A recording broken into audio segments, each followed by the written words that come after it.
Using the lesson segments feature in the RVP analysis system is a very effective way to create and deliver powerful lessons to all of your students. Here's how easy it is. First, I will drag up a swing of a student into the analysis screen here on the right. And then I will choose a professional model to drag up on the other side. In this example, I have chosen Miguel Cabrera. Now I'll go to the Lesson Segments tab and click the Start button.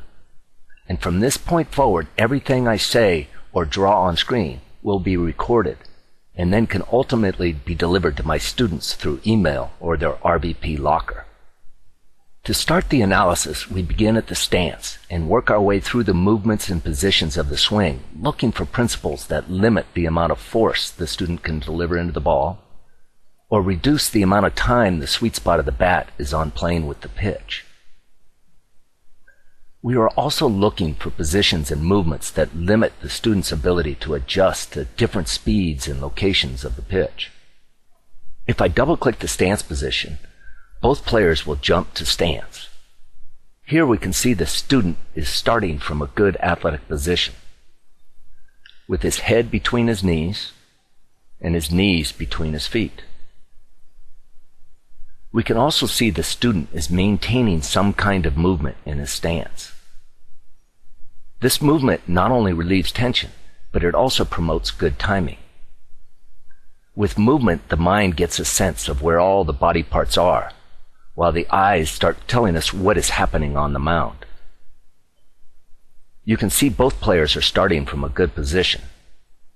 So let's move to the negative move. The negative move is any movement that shifts our weight into our back leg.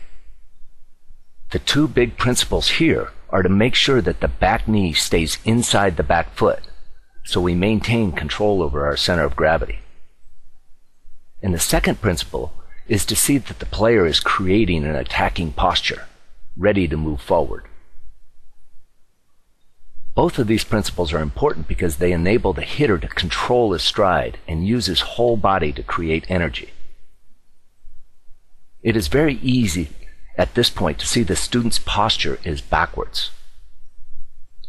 This is really where the analysis stops and the fixing should begin. If we continue on through the swing, we'll see the original problem just get compounded. At toe touch, the student will again have a backwards posture. And as I step forward, you can see the lower half of the student is out in front and begins leaking early, which causes the upper body and the arms to get left behind or stuck. These are all results of having a backwards posture at the negative move. Many times if you fix the original cause, it will fix a lot of these other problems we see later on in the swing. Here at the negative move, the coach has the ability to show the player what the student is actually doing, or what he looks like, and to give him a picture of what he wants him to look like. This gets the coach and the student on the same page because the definition is on the screen. At this point, you can then explain that this position will reduce the amount of power he can deliver into the ball, and it will restrict his ability to adjust to speeds and locations of the pitch. The final step of the lesson should be to find a drill that will help the player feel the correct position or move. The best drills being the ones that either force the player to make a correct move or one that only gives a positive feedback for a correct move. For this student, we have several choices, but one of the easiest is the 4x6 drill. As you can see, we are going to force the player into an attacking posture by placing a 4x6 block of wood under his back foot to see if we can give the player the feeling of his posture reversing and the upper body and lower body adding together as he swings the bat. It is this feeling that will have the biggest impact on improving the player.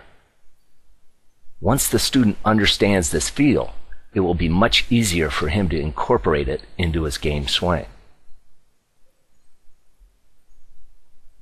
The thing to remember when creating lesson segments is Students learn about 20% of what they hear, 50% of what they see, but 70% of what they feel or experience. When it comes down to it, a player has to rely on feel when he is at the plate. So as coaches, we want to talk less, show more, and ultimately find a drill that helps the player feel the correct move.